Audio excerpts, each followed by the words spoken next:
श्री हरिवंश महाराज जी, आपके चरणों में कोटि कोटि प्रणाम।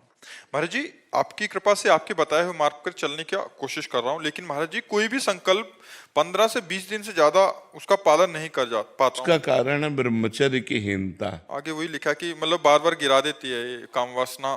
तो महाराज जी जीवन मतलब मेन पॉइंट जो है वो ब्रह्मचर्य खंडन है। अगर थोड़ा ब्रह्मचर्य पर ध्यान दे दीजिए तो दिनचर्या ठीक हो जाएगी। ब्रह्मचर्यहीन पुरुष की कभी एक दिनचर्या नहीं चल सकती, ये पक्का नियम है। और ब्रह्मचारी की दिनचर्या में कभी फर्क नहीं पड़ सकता।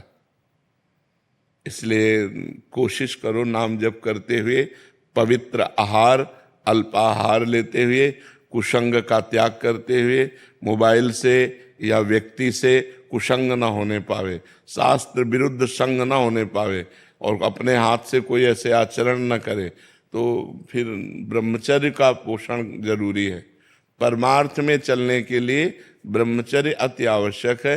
यदि चाहे वो गृहस्थ ही क्यों न हो, तो गृहस्थ का मतलब थोड़ी कि रोज व्यभिचार करो, नहीं, उसमें भी मर्यादा है।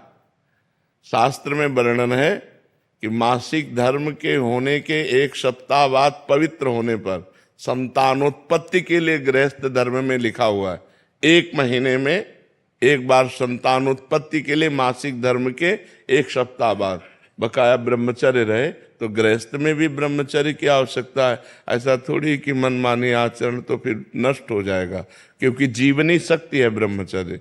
वो जब तक ठीक नहीं रहेगी तब तक ठीक नहीं रहेगा। तो ब्रह्मचर्य पर सुधार करो। क्यों भाई? हाँ, मतलब कोशिश पूरी करते हैं महाराज जी, लेकिन 10 दिन एकदम अच्छे से रहेंगे। हाँ। फिर कभी कभी ऐसा हो जाता है कि एक बार गलती हो जाती है तो पूरा चीज हाँ, हो जाता है, वो मन खिन्न हो जाएगा, मन हार जाएगा, फिर उत्साह नहीं रह जाता। वो आपका ही नहीं, सबका होता है। तो जो हमारे उत्साह को नष्ट करे, भगवत प्राप्ति के मार्ग में उत्साहहीनता पैदा कर दे, उसके प्रति तो बुरा भाव आना चाहिए ना।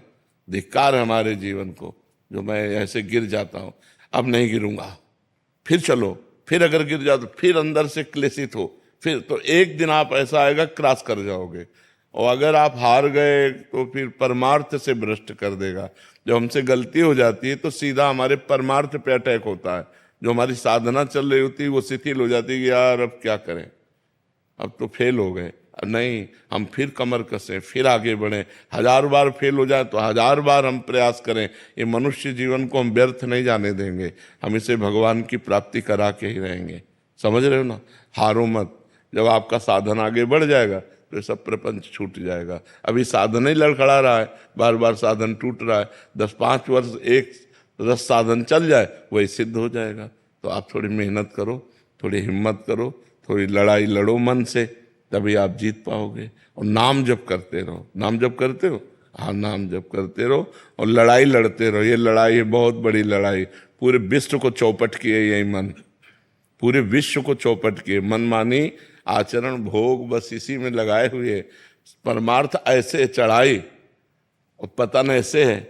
तो चाहे जैसे जल को छोड़ो तो नीचे की तरफ सद से चला जाएगा, लेकिन ऊपर की तरफ चढ़ाना है तो यंत्र की जरूरत पड़ेगी।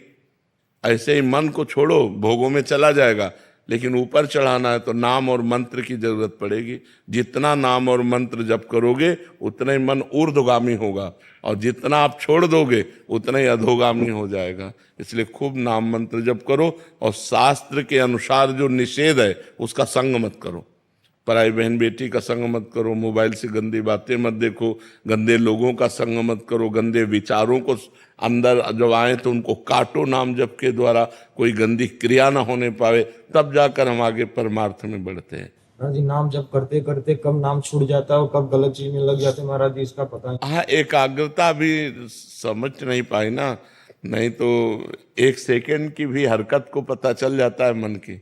जब आप एकाग्र होंगे ना, अंतर्मुख होंगे, तो 1 सेकेंड के हरकत मन गया। अभी प्रमाद स्थिति है, इसलिए अभी मलिनता है, इसलिए पकड़ नहीं पाते हो, और नाम बढ़ाओ।